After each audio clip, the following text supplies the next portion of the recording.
मागील काही दिवसांपासून मेल एक्सप्रेसमध्ये पनवेल कुर्ला या रेल्वे स्थानकादरम्यान मेल एक्सप्रेसमध्ये विशेष करून वृद्ध महिलांच्या गळ्यातील मंगळसूत्र व सोन्याचे माळ खेचून जबरीने चोरी करून पळून जाण्याचे असे प्रकार घडलेले होते।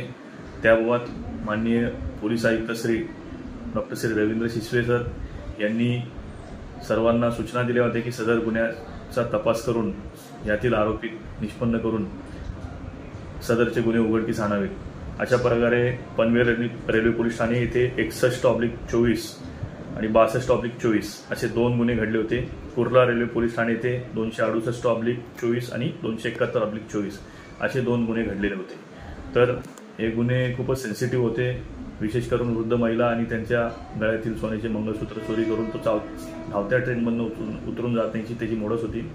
अशा प्रकारे ठाणा गुन्हे शाखेच्या युनिटनी त्याचा तपास सुरू करून विविध ठिकाणी Ghatkopar, Vikhroli, Ghatkopar railway station, Kurla railway station, Panvel येथे आणि पुढे सीसीटीव्ही फुटेजमध्ये पाहून तपास केला असता असे निष्पन्न झाले की यापूर्वीचा सराईत गुन्हेगार सैफ असगर अली चौधरी याच्यासारखा मिळता जुळता एक इसम त्या सीसीटीव्हीमध्ये पुसटचा दिसून आला आणि आणखीन त्याचा सखोल तपास केला असता सैफ असगर अली चौधरी याला गुन्हे शाखा ठाणे युनिट यांनी पनवेल येथून दिनांक 7 रोजी अटक केली। त्यास विश्वासात घेऊन कार्यालयामध्ये आणून अधिक विचारपूस चौकशी केली असता त्यांनी सदरचे गुन्हे केल्याची कबुली दिली। त्यास पोलीस ठाणे येथे आणून पोलीस कोठडी रिमांड दरम्यान सदर गुन्ह्याचा तपास केला असता CR number 268/24 Kurla railway police Thane या गुन्ह्यात त्यास अटक करून पुढील तपास केला।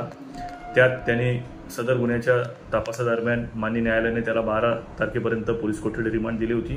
रिमांडच्या मुदतीदरम्यान त्यांनी 27 पुरावा कायदा कलम 27 प्रमाणे मेमोरंडम पंचनाम्याद्वारे रिकव्हरी दिली आणि त्यांनी एकूण 4 गुन्हे केल्याची कबुली देऊन सदरचा मुद्देमाल असे एकूण 6 दागिने, सोन्याच्या माळा व मंगळसूत्र असे एकूण 168 ग्राम वजनाचे सुमारे एकूण 4,91,332 रुपये किमतीचे दागिने त्याने